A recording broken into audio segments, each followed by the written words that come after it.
আসসালামু আলাইকুম। সারা দেশে কখন কোন সময় মোবাইল ইন্টারনেট চালু হবে, অর্থাৎ মোবাইল ডাটা দিয়ে আমরা কখন ফেসবুক, ইউটিউব, হোয়াটসঅ্যাপে কথা বলতে পারবো বা ইন্টারনেট ব্রাউজ করতে পারবো। আপনি যদি আমার এই ভিডিওটি শেষ পর্যন্ত দেখেন তাহলে কিন্তু আপনি জানতে পারবেন যে বাংলাদেশে কবে ইন্টারনেট চালু হতে পারে। দেখেন, আজকে বাংলাদেশের ওয়াইফাই বা ব্রডব্যান্ড সেবা চালু আছে, কিন্তু 12টার দিকে কিন্তু ওয়াইফাই চলে গেছিলো, একটু আগে আবার ওয়াইফাই আসলো।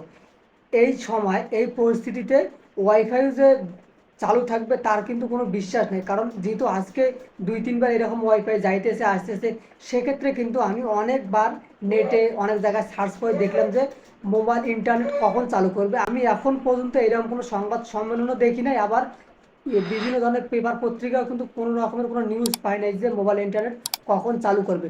তবে আমার বিশ্বাস এবং আশা করা যাচ্ছে যদি 3 দিন কারফিউ দিছে, হয়তো বা এই 3 দিন মোবাইল ইন্টারনেট নাও আসতে পারে। প্রবাসী ভাইরা, আপনারা যারা ভিডিওটি দেখছেন প্লিজ অনেক বেশি শেয়ার করে দিবেন, যাতে প্রবাসে যারা আছে তারা যেন দেশের জন্য চিন্তা না করে বা তাদের পরিবারের জন্য চিন্তা না করে। কারণ বাংলাদেশে বর্তমান শুধুমাত্র আইএসপি সেবাটা চালু আছে, ব্রডব্যান্ড সেবাটা চালু আছে। মোবাইল ইন্টারনেট কখন কবে চালু করবে এই বিষয়ে এখন পর্যন্ত কোনো সুনির্দিষ্ট তথ্য আমার কাছে আসে নাই। আপনি এই চ্যানেলটি সাবস্ক্রাইব করে রাখবেন এবং আমার এই চ্যানেলের মাধ্যমে আপনি কিন্তু জানতে পারবেন কবে কখন কোন সময় বাংলাদেশে ইন্টারনেট সেবাটা চালু হবে। ধন্যবাদ ভিডিওটি শেষ পর্যন্ত মনোযোগ দিয়ে দেখার জন্য।